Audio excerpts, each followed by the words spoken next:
Welcome to another episode of the Mindset Recruiting Podcast. I'm Alex Rojas, your talent advisor and host. And in today's episode, it's all about contract recruiter life. That's right. Contract recruiting is making a comeback, and it's not just filler work anymore. A lot of companies right now in the state that we're in, they're starting to lean on hiring contract recruiters. And they do this because of flexibility, speed, and niche expertise.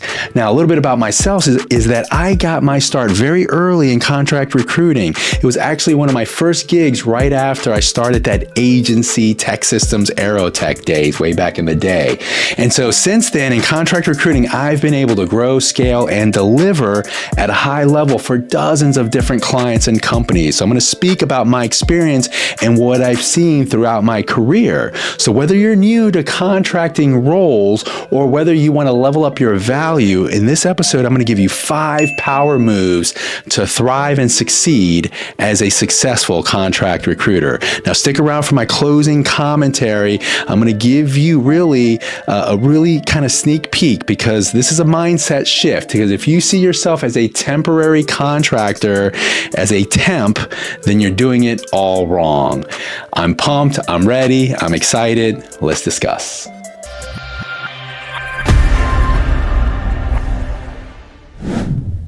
Okay, so let me give you those 5 power moves to succeed as a contract recruiter. Number 1, negotiate everything. That's right. You must set the tone from the beginning, and you do this by defining your value, your core capabilities, your expertise, and that determines your bill rate, and it also determines the terms and the conditions behind that. So you need to know how to effectively negotiate the scope, the delivery of expectations, and what is the ROI that the client, that the customer is going to have when they bring you on board as a contract recruiter. So it doesn't just stop once you sign the contract. It continues on as you get started within that particular project assignment. So it means that you have to negotiate everything with your hiring managers, your candidates, and even internally within your team and leadership.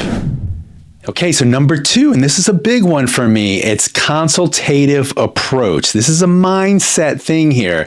To have a consultative approach on how you tackle your contract assignment as a recruiter is huge. And so you're not just filling roles. Yes, you're going to hire some people and you're going to make an impact that way, but you're also advising on hiring strategy and you're here to prove results. So you have to be known for your expertise. You also have to be known for speed, agility, and again, having that strategic lens to see things differently. So that means you have to have really high standards for yourself. You have to be able to apply best practices and be able to communicate these methodologies and these approaches on how you tackle the recruiting life cycle from your perspective as a consultant, not just a contractor.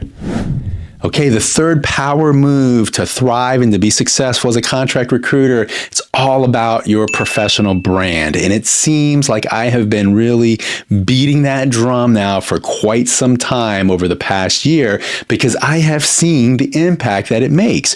You must market yourself across all social media platforms, but in particular for us, LinkedIn is a non-negotiable. You have to expand your network and you have to be active with your outreach and engagement with the talent recruiter community. Your visibility out there fuels your next contract. You don't want to go silent after 6 months, your contract ends, and then you're scrambling around trying to find your next contract. Your reputation always matters. This is constantly what I'm trying to advocate for is to go ahead and continue enhancing your reputation. And so with that professional brand also comes your personal brand. And I spoke about this in the last episode that I did. Your personal brand goes a long way as well. And so this is how you conduct yourself, when you're collaborating and developing relationships with your teammates, when you have one-on-ones, when you're sharing information and knowledge. All of these things will contribute to your professional brand. Okay, so the 4th power move, and this is a very strong positioning one here. The number 4 way that you can really thrive, and this is a big power move, is that you must outperform employees. That's right. You are constantly being measured as a contract recruiter. So you have to prove your worth basically every day and every week. And that's why I say contract recruiting is something where you're only as good as your last week. So your work should outshine full-time employees at the company that you're at, your colleagues and things of that nature. There has to be a competitive internal spirit inside of you to separate yourself from the pack. That's why you're commanding a premium in your hourly rate and typically making more than full-time employees at the companies that you're supporting. So you have to become the ultimate teammate. You have to learn all the tools ground up. You have to understand the culture, and you have to build allies internally. Now, there's a difference between outperforming employees without being arrogant, but you have to do this with humility, with class, and with standards that speak for themselves.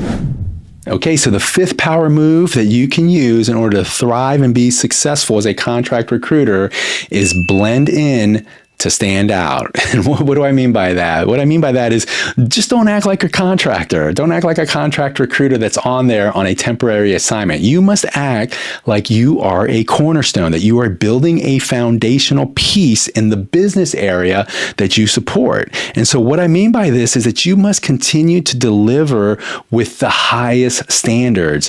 And as a contract recruiter, you have to have systematic approaches, processes that you have mapped out that work better than the other average Joe recruiters that are out there. And so you have to make sure that you put that polish in making yourself indispensable. And I always like to say, make yourself a valuable asset, a human capital asset to the organization. I have been on contract assignments that were supposed to start for 3 months, 6 months, ended up going for years and years. That is possible because you develop that reputation and you make yourself to be a foundational piece to the business. And so this means at a basic level, be exceptionally well when it comes to sourcing, pipelining, screening, submittals, interviews, negotiating, and onboarding. All of the fundamentals matter in order to blend in, but where you stand out is that it's delivered at a much higher level. Okay, so it's time for closing commentary mindset. And so really, I think the biggest theme that you want to take away from this is that you're not just a temp. Okay, contract recruiting isn't second tier, right? You're not a low-class citizen just because you're a contract recruiter, because they actually pay you more typically for the most part than other recruiters. So you're making a little bit more money, you have more freedom, more flexibility. That's what it's all about. But you're hired because it's a high trust, high impact assignment, right? The work that you're doing is of high value. And so you have to show up like a consultant, right? And this is why I always say you have to be consultative in nature. You have to build and stand behind your reputation. So you have to learn how to speak the business. Having a high level IQ when it comes to your business acumen is really important. It's not just about requisitions. You have to be strategic and not just transactional. I see a lot of times contract recruiters become very transactional and they're not separating themselves from the group. And so you have to build credibility in every interaction. And that goes from everything from emails to the phone conversations to the meetings that you're having, the interviews that you're a part of and you're conducting, even from the way that you deliver reports. All of that has to be polished really nicely. So if you are in a contract recruiting role, you're considering to be one, you have to consider the risk. It's not for the faint heart, right? And this is the thing that we always hear. This is why not everyone is wired, don't have the DNA to be contract recruiters, because you weren't hired to be an employee. You were hired to deliver, and I love it because it's an entrepreneurial type of energy that comes out of being a contract recruiter. Now, don't get me wrong, sometimes contract recruiting gigs do lead to full-time employment. If that happens and that's what you want, it's a great vehicle to get you there, and by all means, take advantage of it. I hope this episode was informative. Please remember to like, to subscribe, to comment. It continues to help the podcast grow, and please remember to share as well. And until next time, remember, it's all about the mindset.